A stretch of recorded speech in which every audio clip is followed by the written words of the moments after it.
एका दिवशी एका घरामध्ये एक पास्टर गेले. जेवणाच्या वेळेमध्ये ते आले. ते तर एका श्रीमंत व्यक्तीचं घर होतं. त्या श्रीमंत व्यक्तीच्या घरात जेवणाच्या टेबलवरती फक्त चांदीचे भांडे होते. प्लेट्स चांदीच्या, चमचे चांदीचे, फोर्क चांदीचा होता, भांडे चांदीचे होते, पात्र चांदीचे होते आणि सर्व मस्त बसले होते.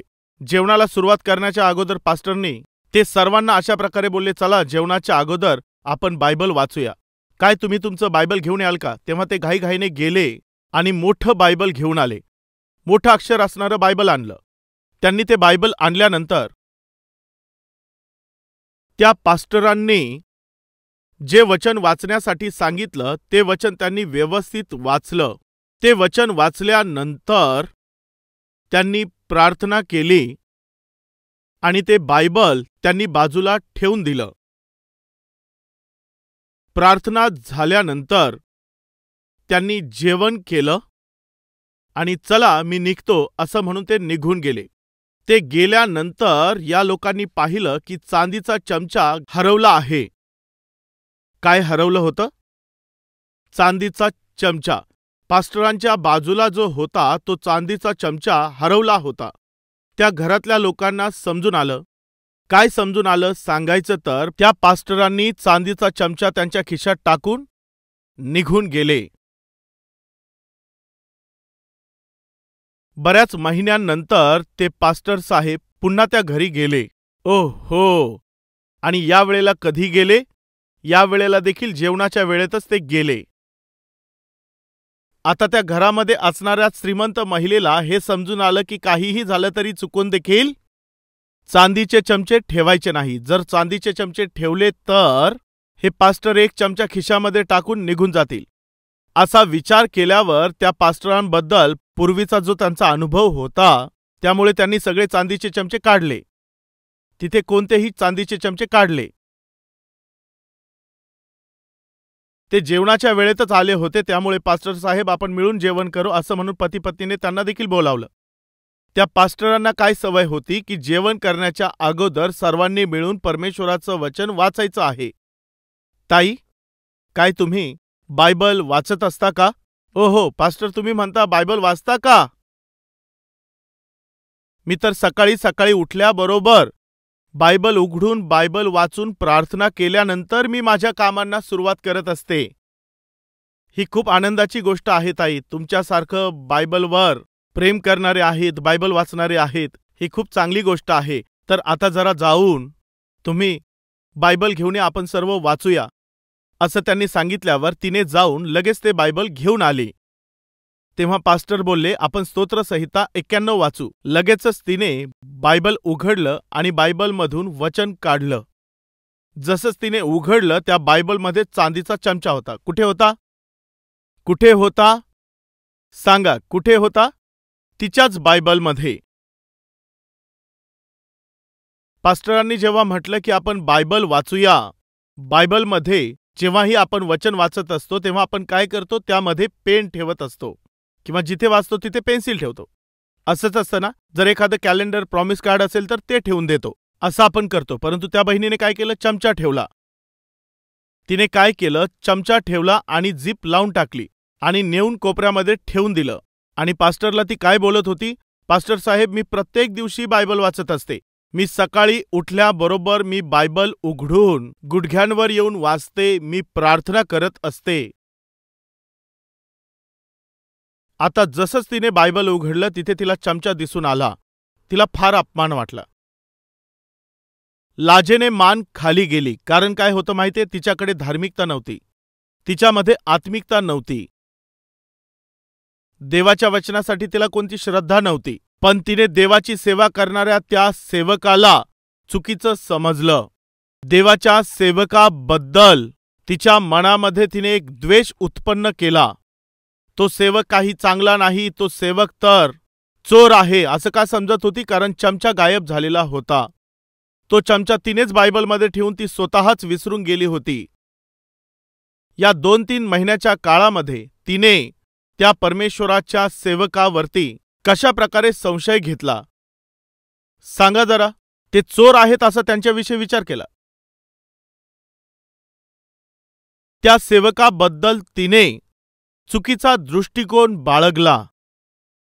जेव्हा तो चमचा तिला दिसून आला तेव्हा तिची वृत्ती समजून आली, तिचं जीवन देखील बाहेर दिसलं.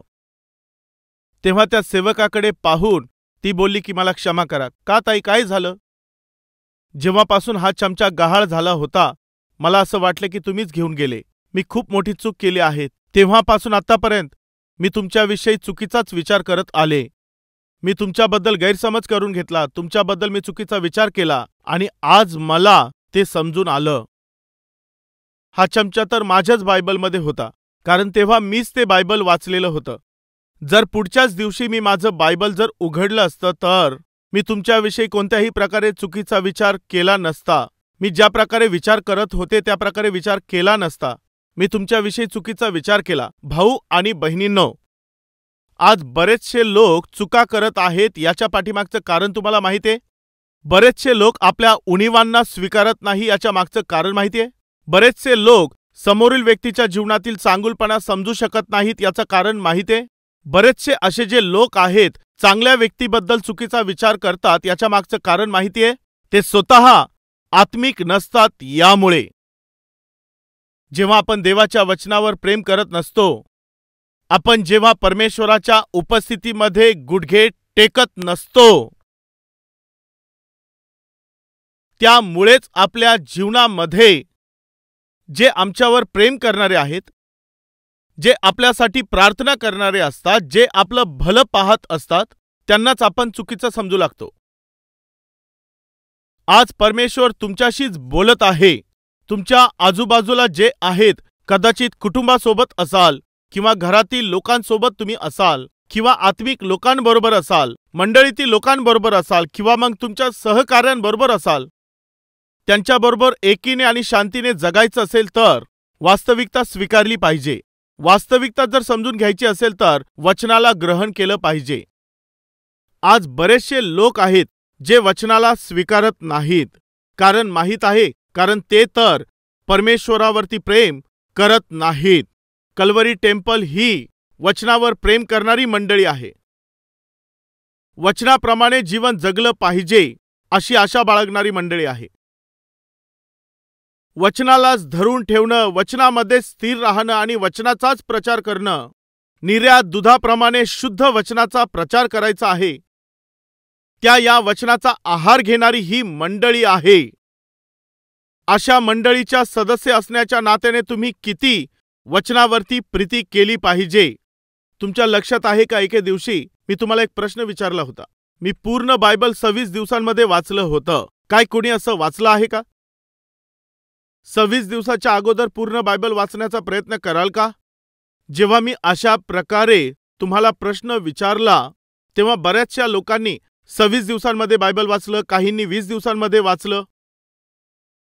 एक दिवस एक लहान मुलगी माझ्याकडे आली.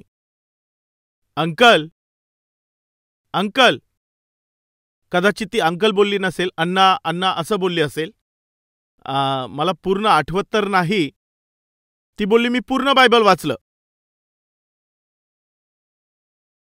हो का बाळा? यस अंकल, मी पूर्ण बायबल वाचलं. बरं ठीक आहे, सांग किती दिवसांमध्ये तू वाचलंस? 11 दिवसांमध्ये मी पूर्ण बायबल वाचलं अंकल. 11 दिवसात तू किती वर्षांची आहेस? अंकल, माझं वय 8 वर्षांचं आहे. तुम्हाला काही समजलं का? 8 वर्षांची लहान मुलगी सांगत होती की पूर्ण बायबल मी 11 दिवसांमध्ये पूर्ण वाचलं आहे.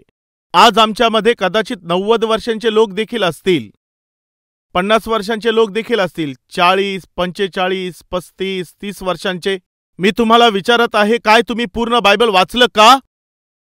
पूर्ण बायबल वाचलं का? जरा विचार करा. ती छोटीशी मुलगी बोलत आहे, मी 11 दिवसांमध्ये पूर्ण बायबल वाचलं आहे. मला खूप आनंद वाटला. एक दिवस 80 वर्षांचे एक वृद्ध व्यक्ती माझ्याकडे ते आले. मी सांगितलं होतं बायबल वाचा, बायबलवर प्रेम करत चला, तुम्ही नेहमी बायबल वाचत जा. मी तर नेहमीच वचनाच्या प्रती इच्छा जागृत करत असतो, वचनाचं मूल्य मी लोकांना समजावून सांगत असतो. ते वृद्ध व्यक्ती माझ्याकडे आले, येऊन बोलले, तुम्ही जसं सांगितलं होतं मी प्रत्येक दिवशी बायबल वाचतो. खूप आनंदाची गोष्ट आहे, मी महिन्यातून एकदा बायबल वाचतो, असं बोलले. काय बोलले? तुम्ही सांगितल्याप्रमाणे मी बायबल वाचत आहे, महिन्यामध्ये एकदा. हे काय आहे? महिन्यातून एकदा बायबल वाचता म्हणजे काय आहे? किती वेळा वाचायचं तुम्ही सांगितलं नाही ना? नाही ब्रदर, मी महिन्यातून एकदाच बायबल वाचतो. मला सांगा, महिन्यातून एकदा बायबल वाचलं तर कसं होईल? महिन्यामध्ये एकदा जर बायबल वाचलं तर कसं होईल? प्रत्येक दिवशी तुम्ही बायबल वाचलं पाहिजे. प्रत्येक दिवशी तुम्ही बायबल उघडून वाचलं पाहिजे. तेच तर ब्रदर, मी तसंच महिन्यामधून एकदा बायबल वाचतो. तुम्ही पुन्हा महिन्यामधून एकदा असं बोलत आहात. तुम्ही काय बोलत आहात मला काही समजत नाही. महिन्यातून एकदा नाही, प्रत्येक दिवशी वाचायचं. तसंच करून मी महिन्यातून एकदा वाचत आहे. तुम्ही परत तेच बोलताय. मग मी त्यांना बोललो, मला तुम्ही समजावून सांगता का? त्या 80 वर्षाच्या वृद्ध व्यक्तीने मला सांगितलं, तुम्ही तर बायबल किती श्रेष्ठ आहे याविषयी प्रचार करता. प्रत्येक दिवशी बायबल वाचायचं असं तुम्ही सांगितलं. तुम्ही नेहमी हे वचनामध्ये सांगत असता, यामुळे मी प्रत्येक महिन्याला संपूर्ण बायबल वाचत आहे. पास्टर साहेब, महिन्यातून एकदा बायबल वाचत आहे याचा अर्थ मी महिन्यामधून एकदा बायबल उघडत नाही. प्रत्येक महिन्यामध्ये मी पूर्ण बायबल एकदा वाचून काढत आहे. वर्षामध्ये 12 वेळा मी पूर्ण बायबल वाचून काढत आहे. 80 वर्षाचे हे वृद्ध व्यक्ती आहेत. वर्षामधून 12 महिन्यामध्ये 12 वेळा पूर्ण बायबल ते वाचत आहेत. मग मी त्यांना विचारलं, मी तुम्हाला एक प्रश्न विचारू इच्छित आहे. काय आहे सांगा? तुम्ही बायबल वाचताना तुम्ही ते कसं वाचत असता? तेव्हा त्या वृद्ध व्यक्तीने एक अद्भुत गोष्ट सांगितली. माझ्या गुडघ्यांवरतीच मी संपूर्ण बायबल वाचत असतो. आश्चर्याची गोष्ट आहे ना? आजकाल तर प्रार्थना करण्याच्या वेळेमध्ये देखील आपण गुडघे टेकत नसतो. प्रार्थना करण्याची वेळ जेव्हा येते तेव्हा गुडघे टेकण्यासाठी आम्हाला अडचण वाटू लागते. परंतु हे जेव्हा बायबल वाचतात तेव्हा पूर्ण गुडघ्यांवरती बायबल वाचतात. एक दिवस त्यांचा मुलगा माझ्याकडे आला. त्यांच्या मुलाला मी विचारलं, तुमचे वडील कसे आहेत? ते बोलले, डॅडी, ते राहिले नाहीत ब्रदर. काय झालं? ते प्रभूजवळ आहेत ब्रदर. ते प्रभूकडे निघून गेले. काही वर्षांपूर्वीची गोष्ट आहे. मला प्रभू येशू आवडत नव्हता. परंतु कल्वरी टेम्पलमध्ये आल्यानंतर देवाने माझं पूर्ण जीवन बदललं. त्यानंतर एक दिवस मी माझ्या वडिलांना या प्रभूच्या मंदिरामध्ये घेऊन आलो. माझे वडील देखील अगोदर प्रभूवर विश्वास ठेवत नव्हते.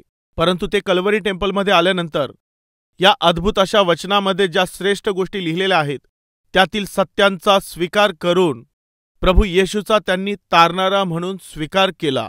जेव्हापासून त्यांनी त्याला स्वीकारलं तेव्हापासून त्यांच्या जीवनाचा प्रवास संपेपर्यंत ह्या पवित्र वचनाला त्यांनी आपल्या जीवनामध्ये कधीही सोडलं नाही. माझ्या प्रिय भाऊ आणि बहिणींनो, तुम्ही देवाची इच्छा जाणून घेऊ इच्छिता का? भलेही कोणत्याही बाबतीमध्ये असो, देवाची इच्छा जर तुम्हाला जाणून घ्यायची आहे तर पवित्र वचन वाचायचं आहे. ह्या पवित्र वचनाला मानायचं आहे. या पवित्र वचनावर मनन करायचं आहे. जर तुम्हाला एका वर्षामध्ये हे संपूर्ण बायबल वाचून काढायचं असेल तर ते फार सोपं आहे. सुरुवातीला 3 अध्याय तुम्ही सकाळी वाचा किंवा संध्याकाळी वाचा. 3 अध्याय तुम्ही वाचत चला. जर सकाळी तुम्ही 3 अध्याय वाचत असाल तर संध्याकाळी 1 अध्याय वाचा. संध्याकाळी 3 अध्याय वाचत असाल तर सकाळी 1 अध्याय वाचा. सर्व मिळून 4 अध्याय. प्रत्येक दिवशी जर 4 अध्याय तुम्ही वाचले तर वर्षभरामध्ये तुम्ही 1200 अध्याय वाचाल. एवढे अध्याय तर नाहीत, परंतु संपूर्ण बायबलमध्ये 1189 अध्याय आहे. याचा अर्थ आहे जर एका दिवसामध्ये जर तुम्ही 4 अध्याय वाचू लागाल तर एका वर्षामध्ये तुमचं पूर्ण बायबल वाचून झालेलं असेल. जर एका दिवसामध्ये तुम्ही 8 अध्याय वाचता तर संपूर्ण वर्षामध्ये तुम्ही 2 वेळा पूर्ण बायबल वाचू शकता. 8 अध्याय हळूहळू समजून येईल अशा प्रकारे वाचून जेही तुम्ही वाचत आहात ते तुम्ही नियमितपणे करत राहिलात तर काय होईल? संपूर्ण वर्षामध्ये तुम्ही 2 वेळेला पूर्ण बायबल वाचू शकता. आपण निश्चितपणे अशा प्रकारे विचार केला पाहिजे की आपण वर्षातून कमीत कमी एकदा पूर्ण बायबल वाचायचं आहे. उत्पत्तीपासून तर प्रगटीकरणापर्यंत कमीत कमी एकदा देखील आमच्यामध्ये असे लोक आहेत का ज्यांनी हे वाचलं नाही? कमीत कमी आजच्या दिवशी माझा हा संदेश ऐकत असताना तुम्ही असा निर्णय घ्या की मी बायबलवरती प्रेम करेल, मी बायबलवरती मनन करेल, परमेश्वराची जी ही इच्छा आहे त्या इच्छेचा मी स्वीकार करेल. जर असा निर्णय तुम्ही घेता तर किती चांगली बाब आहे. एकदा जरा याविषयी तुम्ही विचार करून पहा. प्रत्येक दिवशी जवळपास 10 अध्याय जर वाचले, पूर्ण वर्षामध्ये कमीत कमी 3 वेळेला संपूर्ण बायबल वाचून तुम्ही पूर्ण करू शकता. 11 अध्याय जर तुम्ही वाचू शकले तर 3 वेळा पूर्ण बायबल वाचू शकता. काय तुम्ही असा प्रयत्न केला नाही पाहिजे का? विचार करा. जर तुम्ही 4 अध्याय वाचाल तर वर्षातून एकदा तुम्ही पूर्ण बायबल वाचाल. जर 8 अध्याय वाचू लागला तर तुम्ही वर्षातून 2 वेळेला पूर्ण बायबल वाचू शकता. जर तुम्ही 16 अध्याय वाचत असला तर वर्षातून 4 वेळेला तुम्ही पूर्ण बायबल वाचू शकता. 12 अध्याय प्रत्येक दिवशी वाचले तर वर्षातून 3 वेळा पूर्ण बायबल वाचू शकाल. जितकं बायबल तुम्ही वाचू शकाल तितकंच जास्त तुम्ही बायबल समजू शकाल आणि तितकंच परमेश्वराच्या समीप जीवन तुम्ही जगू शकाल आणि परमेश्वराचं गौरव तुम्ही करू शकाल. तर फ्रेंड्स, आज मी हा संदेश तुमच्यापर्यंत पोहोचवित आहे. यामध्ये सर्वात मोठी गोष्ट किंवा सर्वात महत्त्वपूर्ण गोष्ट तुम्हाला माहिती आहे? देवाची इच्छा जर तुम्हाला जाणून घ्यायची असेल तर सर्वात अगोदर परमेश्वराचं वचन वाचत चला. बायबलवर आपण प्रेम करावं, बायबलवरती आपण मनन करावं, बायबल प्रमाणेच तुम्ही जगलं पाहिजे अशी परमेश्वर तुमच्याकडून आशा करतो. देवाची इच्छा काय आहे हाच आपला सर्वात मोठा प्रश्न आहे. परमेश्वराची इच्छा जाणून घेण्यासाठी काय करायचं? बायबल वाचायचं आहे. तेव्हाच आपल्याला समजेल की देवाची इच्छा काय आहे.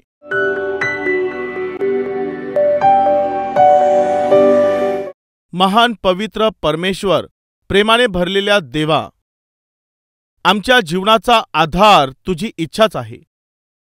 तुझ्या इच्छेप्रमाणे जो करतो तो निरंतर स्थिर असतो. हेच बायबल आम्हाला सांगत आहे. तुझी इच्छा पूर्ण करायची आहे व आम्हाला निरंतर उभं राहायचं आहे. तुझ्या इच्छेचा स्वीकार करणे म्हणजे तेच तुझं वचन आहे. आजपर्यंत आम्ही तुझ्या वचनाकडे दुर्लक्ष करत आलो आहोत. आम्ही तुझ्या वचनाकडे लक्ष दिलं नाही, आम्ही ते वाचलं नाही, त्याकडे आम्ही दुर्लक्ष केलं, त्याकडे आम्ही पाहिलं नाही, ते आम्ही लक्षात ठेवलं नाही. देवा, अशा प्रकारे आम्ही आमच्या जीवनाला द्विधेमध्ये टाकलं आहे. यामुळे तू आम्हाला त्याची क्षमा कर. आजपासून परमेश्वरा, आम्ही सर्वजण तुझ्या वचनावरती मनन करत जाऊ. प्रत्येक दिवशी तुझ्या वचनामधून 4 ते 5 अध्याय आम्ही वाचू. त्यामुळे परमेश्वर देवबापा, तुझ्या वचनाच्या प्रकाशामध्ये आम्ही चालू. आमच्या हृदयाला आम्ही ठीक करू. तेव्हा आमचं जीवन पूर्णपणे बदलेल. तुझ्या वचनाच्या प्रती तू आमच्यामध्ये विश्वास उत्पन्न कर. आमच्या शरीरासाठी ज्या प्रकारे अन्नाची गरज असते त्याप्रमाणे आत्म्यासाठी देखील गरज असते आणि आमचं अन्न तुझं वचनच आहे. मनुष्य केवळ भाकरीने नव्हे तर परमेश्वराच्या मुखातून निघणाऱ्या प्रत्येक वचनाने जगेल. आम्ही तुझ्या वचनाद्वारे जगण्यासाठी आमचं सहाय्य कर देवा. आमच्या आत्मिकतेमध्ये आम्हाला सुरक्षित ठेव. वचनावर मनन करण्यासाठी आमच्यावर कृपा कर. वचनाप्रमाणे जीवन जगण्याचे आशीर्वाद आम्हा सर्वांना तू दे. येशू ख्रिस्ताच्या नावाने आम्ही प्रार्थना मागत आहोत. आमेन.